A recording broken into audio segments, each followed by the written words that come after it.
supposed to look out against China and Russia. And last, this is the first senior law enforcement official in American history to have pled the Fifth, and he has been unwilling to even explain to the Judiciary Committee what crimes it was that he was concerned about that caused him to plead the Fifth. Kash Patel, mark my words, will cause evil in this building behind us, and Republicans who vote for him will rue that day. Senator Coons. This morning, tens of thousands of FBI agents got up to do their job, to serve our nation, to help to keep us safe. And later today, the Senate will vote on whether or not to confirm Kash Patel to lead the men and women of the FBI. The Bureau needs and deserves a politically independent and capable leader to stand up for the brave men and women of federal law enforcement. And after the confirmation hearing and questions, it's clear to me and my colleagues here that Kash Patel is not that leader. He is a yes man for President Trump, already undermining the critical bureau he wants to lead, already demonstrating an alarming willingness to do the bidding of a vengeful White House. Whistleblowers have alleged he's helped orchestrate the purge of senior FBI agents, its leadership, and those involved in January 6 investigations before being confirmed. When Kash Patel in the future breaks the law, violates norms, erodes trust, and harms our public safety, every Republican who votes for him today needs to know that they will own those facts. When he weaponizes the FBI, and he has literally said he plans to do just that, Republicans better hope that that weapon doesn't end up pointed at them. The men and women of the FBI who bravely serve our nation and who keep us safe at home and abroad deserve better than Kash Patel. Americans deserve better than Kash Patel. And we intend to vote against him for confirmation today. Next is Senator Blumenthal. Thank you, Senator Durbin, for your leadership. Thank you to my colleagues for their work. Many of us as federal prosecutors have spent a fair amount of time in this building. As U.S. Attorney, I work closely with the FBI. Let me say, no building in our nation's capital better deserves the American flag than this one, because the FBI agents who work here, put their lives on the line, risk everything for our country, are patriots and heroes, and they deserve better than Kash Patel, who promised, I'm quoting, all FBI employees will be protected from political retaliation. He said it under oath.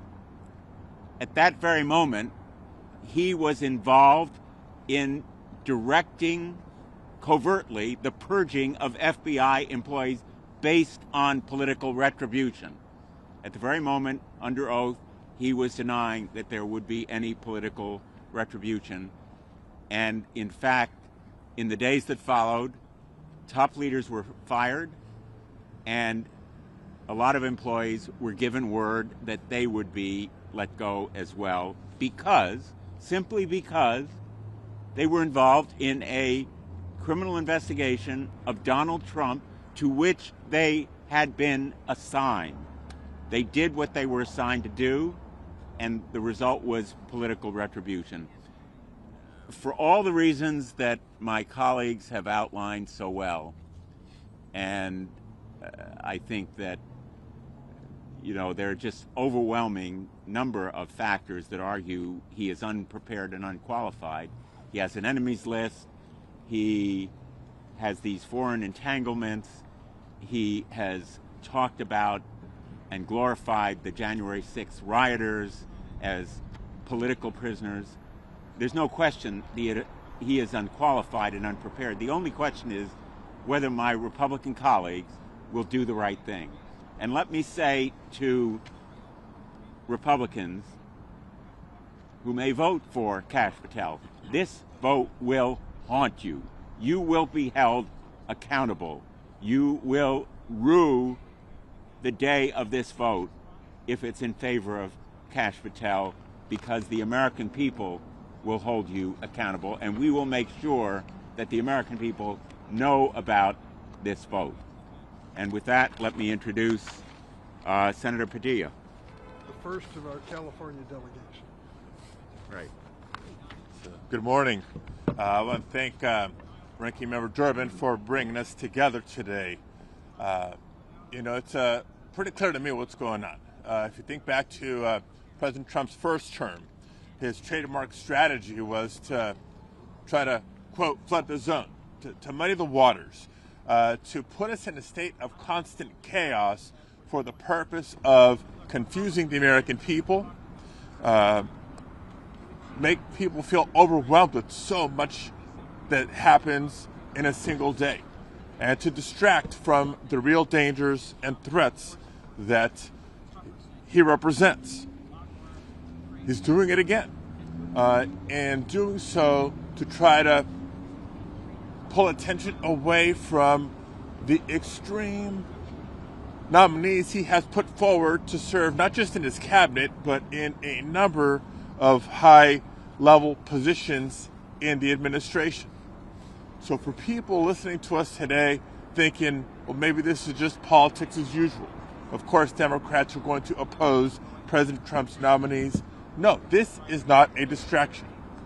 This is a real danger and a real threat. Only in the year 2025, when President Trump has the Republican Party basically in a headlock, can an extreme nominee like Kash Patel be put forward with the support of the president and seemingly the support of Republicans in the Senate. Kash Patel has consistently demonstrated, as you've heard over and over this morning, a complete lack of judgment, a lack of preparation, a lack of the independence necessary to serve as director of the FBI. So no, this isn't just politics. There is a real threat to the safety of Americans in every community across the country. If he is confirmed, the purging of law enforcement will continue. If he is confirmed, this department will be weaponized as he has threatened to do. If he is confirmed, Americans will be less safe. Now, we expect this from the president. The question now is to our Republican colleagues. Will they abide by their oath of office, their commitment to the Constitution, their loyalty to their own constituents, or will they too fall behind the wishes, behind the whims, behind the dangerous agenda of Donald Trump? That is a question at hand. And as you've heard from my other colleagues, not if, but when Kash Patel breaks the law, when the FBI misses an important lead and a crime is committed in the United States because the FBI was redirected to a political agenda, not our public safety, every member of this committee or every member of the Senate who votes for Kash Patel will also be held accountable. It's now my pleasure to introduce my colleague from the state of California, Senator Schiff. Thank you, Senator Padilla. More than 30 years ago, I served as an assistant U.S. attorney in Los Angeles for almost 6 years. There wasn't a finer law enforcement agency that I worked for at that time, nor have I witnessed in the 30 years since than the FBI. But inside that building right now, there is a purge going on. Inside that building, FBI agents who have dedicated their careers to protecting the public are being purged from their offices. Thousands of FBI agents have been sent questionnaires asking them about their work on the January 6th investigations. And let's just take a moment to understand what that's all about. On January 6th, a violent mob attacked the Capitol, beat police officers, bear sprayed them, gouged them, in the service of an even bigger crime, which was stopping the peaceful transfer of power. Not only were these agents who are being purged assigned those cases and did their assignments, but they did so in a righteous prosecution against those involved in attacking police and attacking the peaceful transfer of power. But they're being purged. And the man that they would have head the agency, the man that Donald Trump would have head this agency, is someone who made common cause with those violent attackers. This is someone who joined them in song, helped produce music by these people who beat and gouged and bear sprayed law enforcement officers. This tells you something about the character of Kash Patel, or rather his lack of character. This is someone who said he wants to close down this building and open it up as a museum of the deep state. This is someone who, when I asked him whether he was aware of any firings within the Bureau or any potential firings within the Bureau, said he didn't recall. Said he didn't recall when whistleblowers have said he was deeply involved in those firings of top FBI personnel.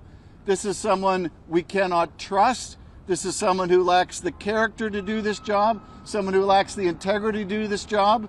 We know that. Our Republican colleagues know that.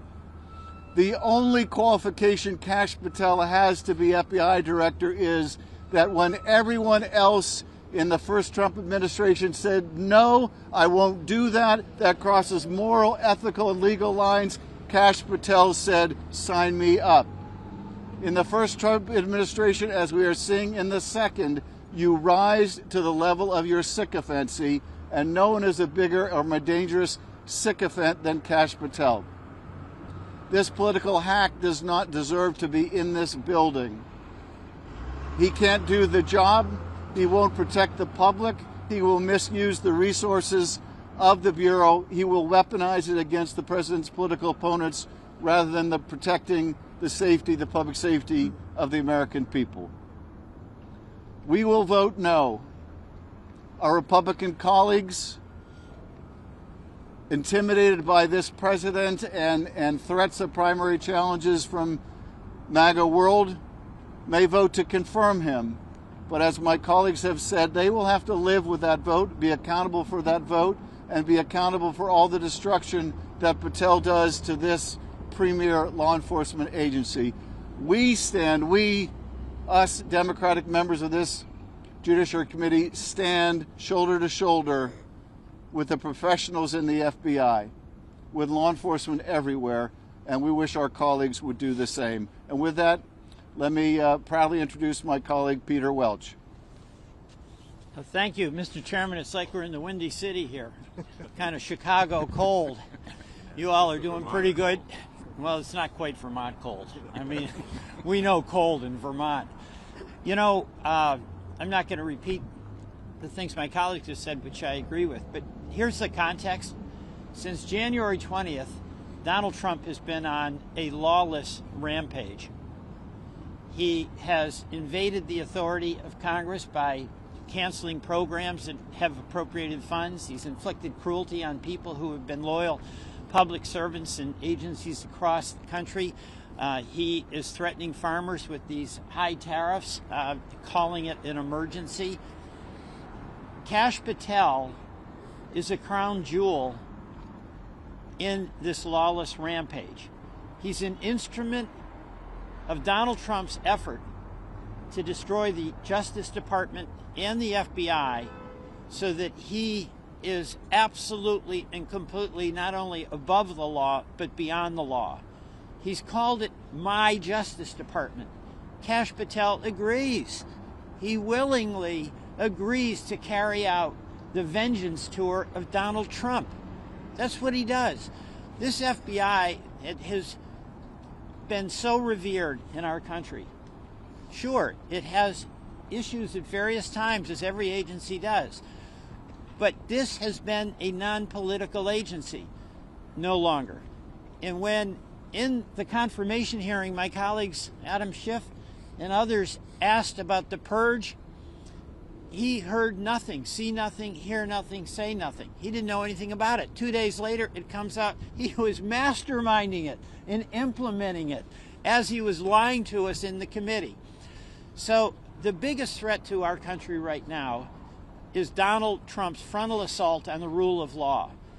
And one of the generals in that assault is Kash Patel.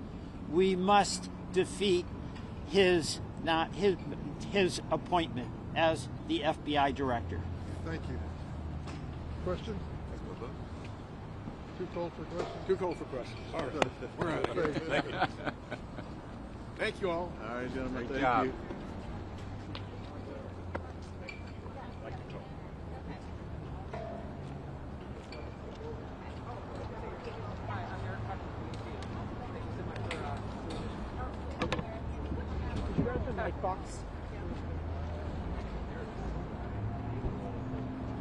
Morning. Great. Thank you guys so much for coming out in the cold.